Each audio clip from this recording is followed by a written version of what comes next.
అదే RTV app వార్తల్ని క్షణాల్లో చదివే అవకాశం ఉంటుంది. ఒక న్యూస్ పేపర్, ఒక టెలివిజన్ ఛానల్ మీ చేతుల్లో ఎప్పుడూ ఉంటాయి. మొత్తంగా బీఆర్ఎస్ ఎల్ఆర్ఎస్ను రద్దు చేయాలి, ఉచితం చేయాలని చెప్పేసి బీఆర్ఎస్ శ్రేణులు ఆందోళన చేస్తున్నాయి. దానికి సంబంధించి మనతో మాట్లాడడానికి మాజీ మంత్రి తలసాని శ్రీనివాస్ యాదవ్ గారు ఉన్నారు. సార్ చెప్పండి, ఈ విషయం లాస్ట్ టైం మీరే కదా ఇది తీసుకొచ్చింది, ఈ రోజు మీరే ఆందోళన చేస్తున్నటువంటి పరిస్థితి కనిపిస్తూ ఉంది. ఆ రోజు మేము ఏ రోజు కూడా పేదవాళ్ళ మీద భారం పడే కార్యక్రమం చేయలే. ఎల్ఆర్ తెచ్చిన మాట వాస్తవమే, కానీ ఇంప్లిమెంట్ ఎక్కడ చేయలే.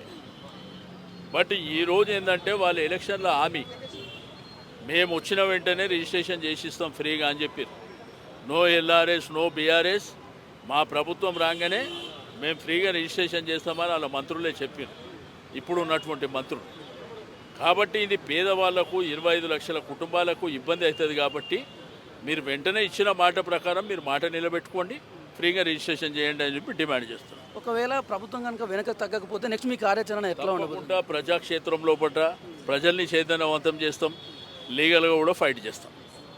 ఇది తలసాని శ్రీనివాస్ యాదవ్ గారు చెప్తున్నటువంటి విషయం.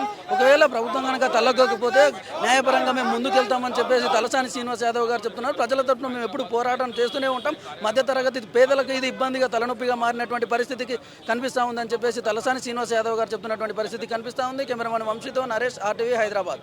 మరిన్ని వీడియోస్ కోసం ఛానల్ ని సబ్స్క్రైబ్ చేయండి. లేటెస్ట్ అప్డేట్స్ కోసం వాట్సాప్ ఛానల్ ని ఫాలో చేయండి. అండ్ లింక్ డిస్క్రిప్షన్ లో ఉంది.